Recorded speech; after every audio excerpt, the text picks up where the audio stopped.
All right. Well, joining us is former Marine Corps intelligence officer Scott Ritter. Thank you so much for joining us. A lot going on in Ukraine right now. Well, thanks for having me. And yes, there is. Yeah. So, a major counteroffensive, a surprise attack from Ukraine in the Kharkiv region. And they've been able to gain back a pretty good, a sizable amount of land. I know a lot of people are now saying this is it. This is turning the tide. Ukraine is now finally on the offensive rather than the defensive. What do you think is, first of all, one question I think many of us have about this is what are the casualty counts at this point in this war? Because, I'm hearing from numerous sources, right, that on the Russian side, it's anywhere from 5,000 to 70,000. And on the Ukrainian side, it doesn't seem like we can get a clear number. Do you have those numbers just right off the bat? I don't have anything official because neither side is publishing official statistics. But when you assess the totality of the battlefield over time and the intensity of the combat and the terrain on which it was fought, et cetera, I think we can say with relative certainty that prior to this offensive beginning, Ukraine's total casualty count was between 250 and 300,000, with about 80,000 of those being killed. The Russian casualties were probably between 15 and 20,000 dead and another 35 to 40,000 wounded. So between 50 and 60,000 casualties total. And one of the reasons why that's the case is the nature of the warfare that was going on.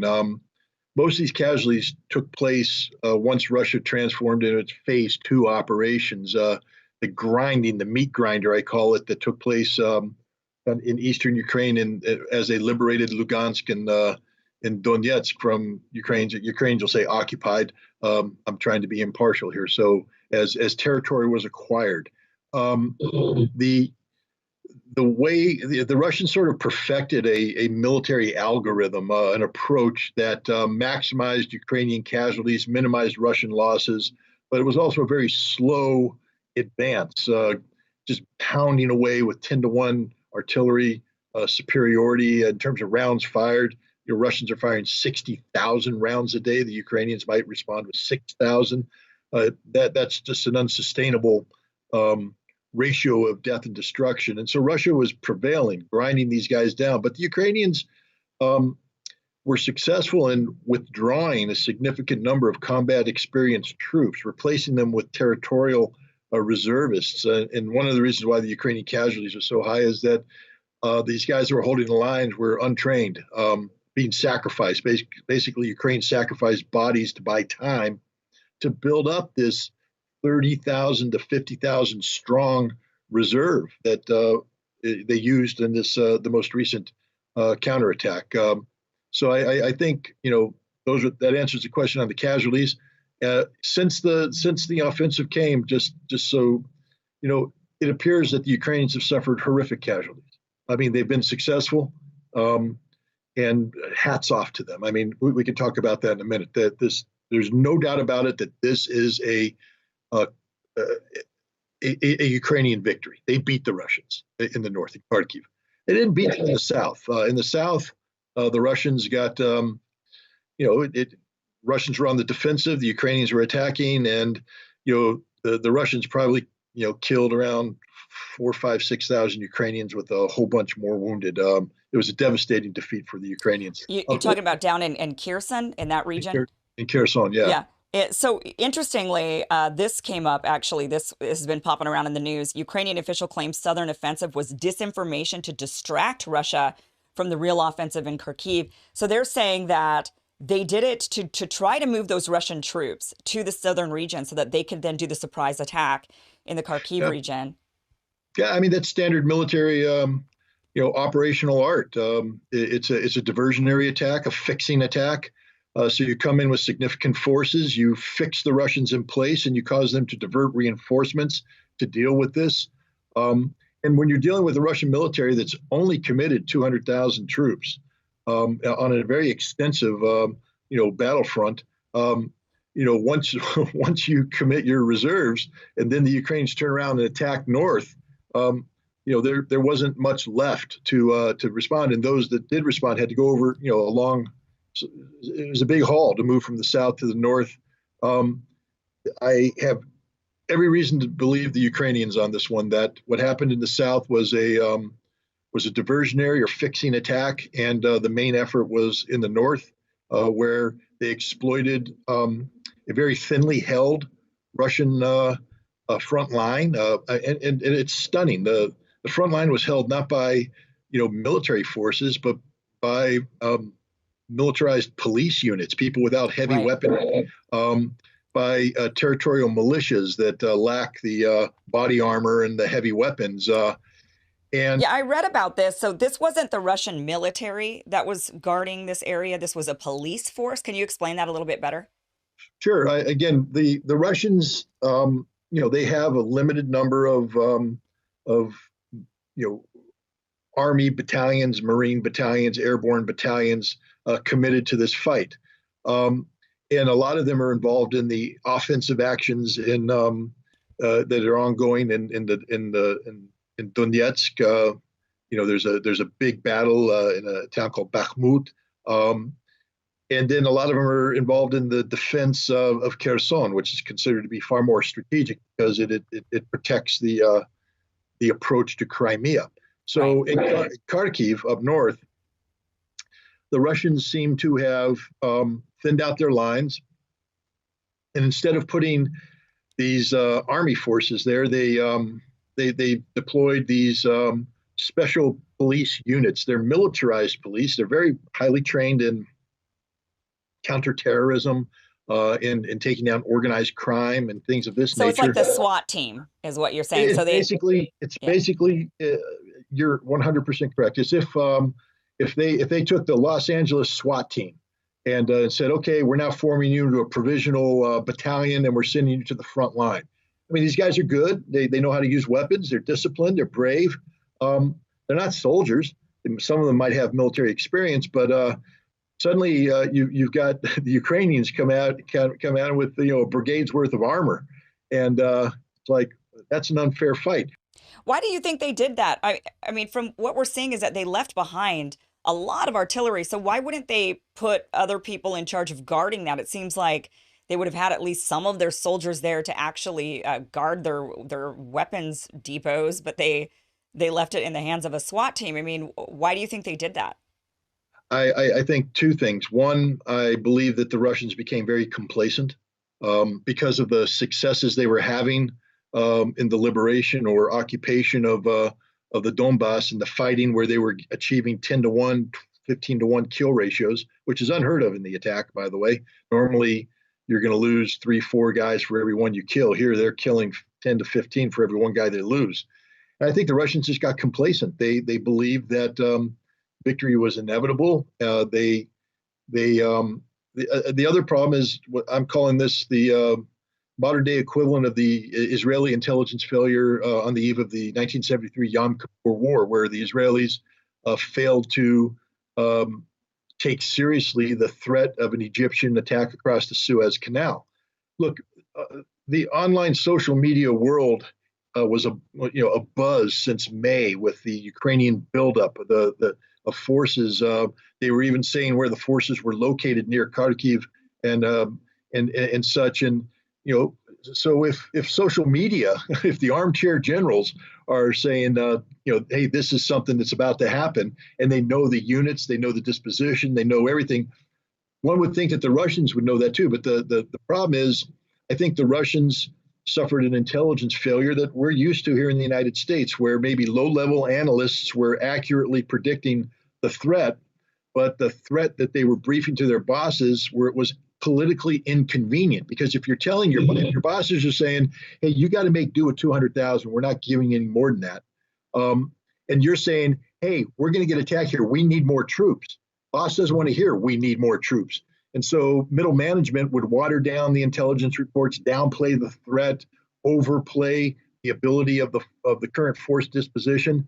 And then I think there was also operational sloppiness on the part of the Russians. If you're going to have these units screening the front line, which is what they're doing, you need to cover them with fire, and that fire needs to be responsive. What I mean is artillery needs to be dedicated right there. So when the guy picks up the radio and calls in the artillery against the advancing forces, they get blasted. It was taking the Russians more than an hour to respond. And I can tell you, a hostile tank can cover a lot of territory in an hour. So they were calling in for artillery support, and it wasn't coming. And the Ukrainians, I'll make another statement here. Prior to this offensive, Russia was fighting a Ukrainian army trained and equipped by NATO. This offensive was carried out by a NATO army manned by Ukrainians. It's a totally different approach. These guys came in with new tactics, new operational approach, better intelligence support, better electronic warfare support, better training, decisive actions on contact, things that the Ukrainians hadn't demonstrated before. This is a completely different military that the Russians weren't prepared to fight. And as a result, the Russians found themselves outclassed on the battlefield, and that prompted again, it wasn't a retreat. Everybody's saying, oh, the Russians retreated. It was a withdrawal. It was organized. It was disciplined. They had to abandon equipment. But the one thing that the Russians didn't do is lose a lot of guys. They killed a lot of the Ukrainians. They didn't lose a lot of guys. And at the end of the day, that's why ultimately this offensive may look good on paper, but it's not really going to change the calculus in the long term, because the Ukrainians basically burned through their reserves. It's going to take them 4 to 5 months to rebuild this kind of capability, whereas Russia maintained its most precious asset, which is its military manpower. So the Russians are going to be able to reorganize, requip, and respond quicker than the Ukrainians are in the future. So regarding that, how many casualties were there from this actual offensive on the Ukrainian side? I have questions about this because there have been some videos that have been circulating around, and there's actually been some chatter on Telegram that these are unverified reports, but locals that are inside of these territories in the Kharkiv region are saying that the soldiers that they're seeing there now are not, they're not Ukrainians. They're saying that these are English-speaking soldiers. They're British, they're American, they're from other parts of the world, but they're not Ukrainian. I want to show you this video because this is kind of verifies a little bit of what these reports are saying, that these soldiers are English speaking, that they're not Ukrainian. Here's this video. Hey boys, where the fuck are we? It's you, baby! That's a lot of fighting if I can get here. Want to see what some Soviet shit looks like? I'll flip this up. Look at that. Looks good. Welcome to Izium.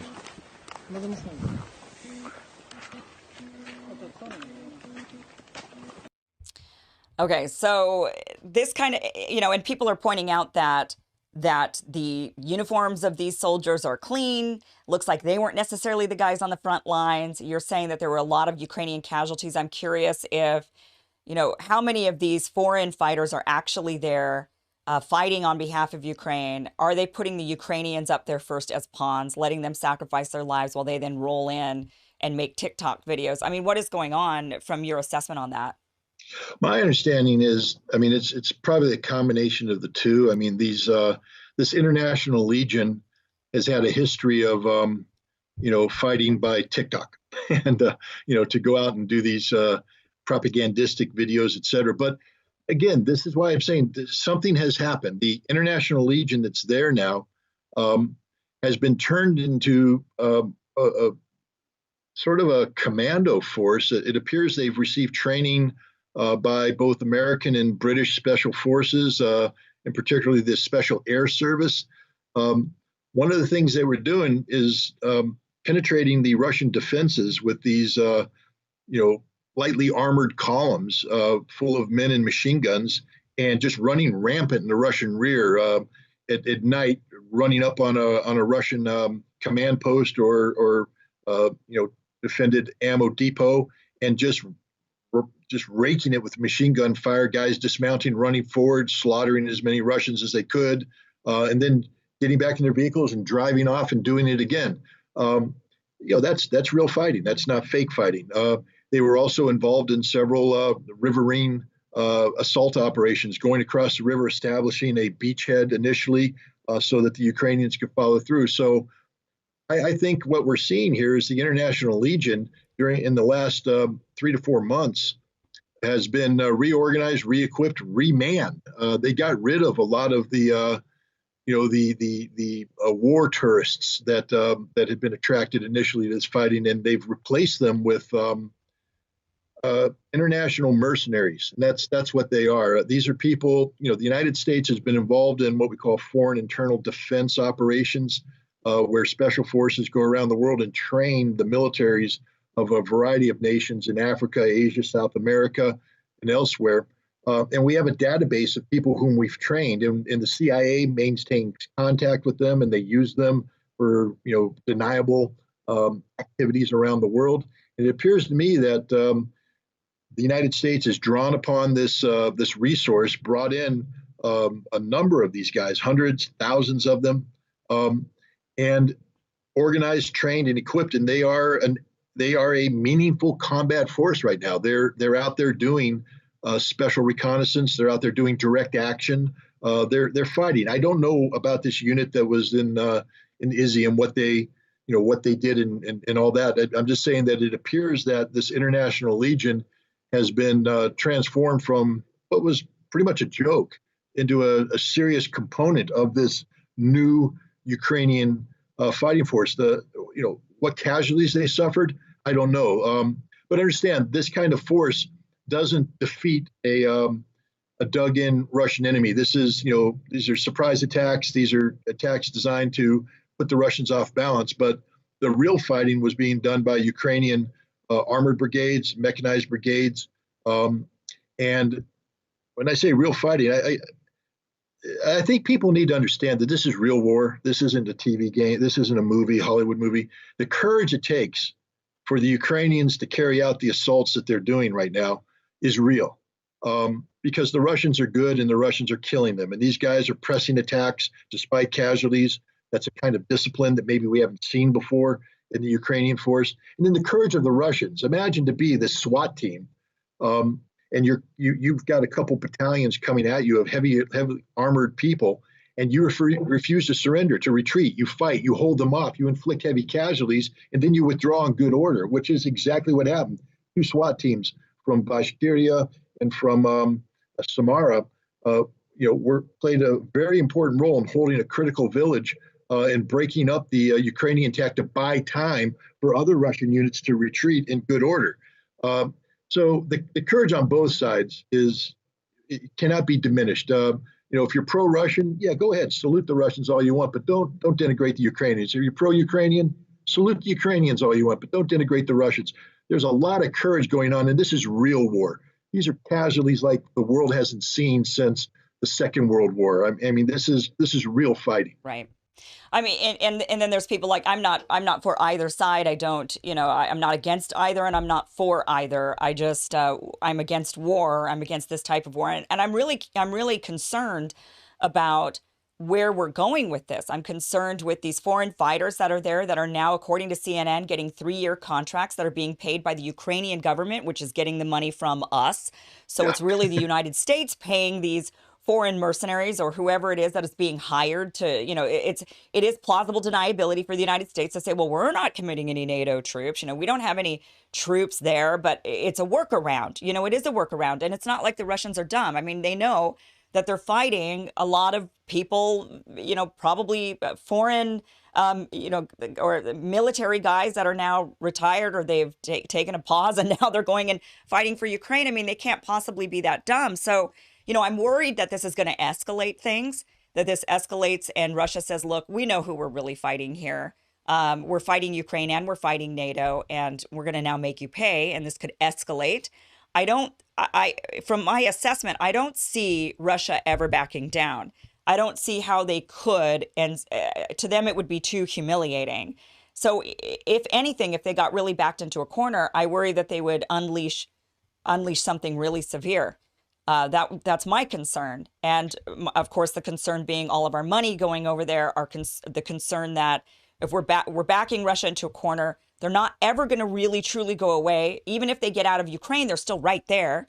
So this is their neck of the woods. They're never going to fully retreat. I mean, they're going to be on their border forever. They need to get along. It's imperative they get along. for global security. And you know, I just don't see where anybody on the West thinks this is actually going to lead, especially to anything good. I mean, I just don't see that happening. Where do you see this going? What's the end result here, especially now with this new offensive? I mean, a lot of people are rallying and they're saying, hey, Ukraine is going to do it. They're going to take back every single ounce of land, including Crimea. What do you think is really going to happen? You know, in the aftermath of the Battle of Kursk, one of the greatest tank battles fought in the history of the world, and one of the most decisive battles fought in all of World War II, where the Germans gathered together precious reserves and then launched a major attack against the Soviet forces in the vicinity of Kursk, which is not too far away from where the current fighting is taking place in Kharkiv. You know, the Germans lost. They expended their reserves. They were never able to rebuild their reserves, and then you know, the Russians seized the strategic initiative from that point on. A lot of historians say that at that point in time, the Soviet Union had won the war, but it still took many, many months, years, to actually defeat Nazi Germany. Right now, the Ukrainians have won a battle. That's it. I mean, people need to grow up. I'm tired of listening to amateurs talk about this who don't know anything about war, and I'm really tired of seeing retired generals get on CNN and MSNBC and talk about what happens as if this is the game changer. No, they won a battle. They won a battle where the Russians carried out a tactical withdrawal in good order, preserving their forces. And the Ukrainians have basically squandered their offensive capacity. It's going to take months to rebuild. Russia's not going to wait months. Russia is probably going to be transitioning away from what they call the special military operation, which is a term that has attached to it specific legal restrictions in terms of how military force can be used. There's talk that they may transition into what's called a counterterrorism operation, where they designate the Zelensky government as a terrorist organization because of its relationship with the Bandera ideology. Stepan Bandera, of course, is the national hero of Ukraine. He's a Polish citizen who, during the Second World War, allied himself with Nazi Germany, and afterwards is responsible for the slaughter of hundreds of thousands of Poles and Russians who he viewed to be in opposition to the notion of Ukrainian nationalism. He's the national hero. There's units right now who swear allegiance to him. And so Russia may transition to a counterterrorism operation, which will free their hands militarily. It's not general mobilization, but it will allow, legally permit the commitment of different kinds of forces and to do different kinds of actions that so far Russia has been legally constrained from doing. Russian law. People say, oh, the Russians don't believe in law. They believe in the rule of law. And once this happens, I think Ukraine is, the nature of this conflict is going to change, and there's nothing NATO or Ukraine can do to stop it. People who encourage the transfer of more weaponry to Ukraine are only condemning tens of thousands of Ukrainian soldiers to death and thousands of Russians to death as well. They're extending this war, lengthening it, but ultimately Russia is going to win this war. That's just an absolute guarantee. And the longer this war goes on, the more likely it is that Ukraine will cease to exist as a nation state. Don't get caught up, and I'm not saying this to you, I'm saying to the people listening, don't get caught up in the propaganda and the disinformation surrounding this Ukrainian offensive. Yes, Ukraine has won a battle. Yes, Ukraine has regained a lot of territory. But, at the end of the day, Germany launched a lot of attacks against the Soviet Union, won many battles, gained a lot of territory. But at the end of the day, Germany was defeated. And at the end of the day, Ukraine will be defeated.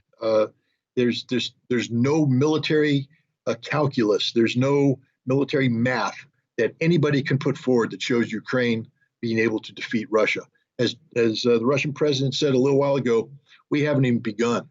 Our full capacity hasn't been expended. Ukraine right now is operating at 100%. Russia's operating at 20%. Russia has a lot more they can do against Ukraine, and Ukraine doesn't have much more they can do against Russia. And NATO knows that if they get directly involved, this is very risky because the Russians know what's going on. They know that this is NATO intelligence. They know that this is NATO command and control. The battle plan that we just saw unleashed wasn't drawn up by Ukrainian generals. It was drawn up by NATO generals. The logistics support plan is a NATO logistic support plan. The weaponry is NATO weaponry, training is NATO training. And as you pointed out, it's not just the mercenaries that you see on the battlefield. There is hundreds, if not thousands, of contract military personnel, not from the United States, I don't believe, but from Great Britain and other nations that are working side by side with the Ukrainians to use this advanced weaponry and to exploit this intelligence. So this is a NATO army. That's exactly what's happening here. And Russia, they need to be careful, because at some point in time, if you do back Russia into a corner, Russia's going to call a spade and say, we're fighting NATO. Now, I don't believe Russia wants to expand this conflict to include any other nation other than Ukraine. But people need to understand that, a proxy war can only be called a proxy war so long as there's a real proxy doing the fighting for you. But the second you start to insert your own capabilities, it's no longer a proxy conflict, you're at war. And NATO is on the razor's edge of qualifying as being in direct conflict with Russia. Yeah, I mean, I just really was hoping that this conflict would be over by now, that there would have been a negotiation for peace, and we're just not seeing any real promise of that. I think at this point, it looks like the Ukrainians have no interest in negotiating for peace.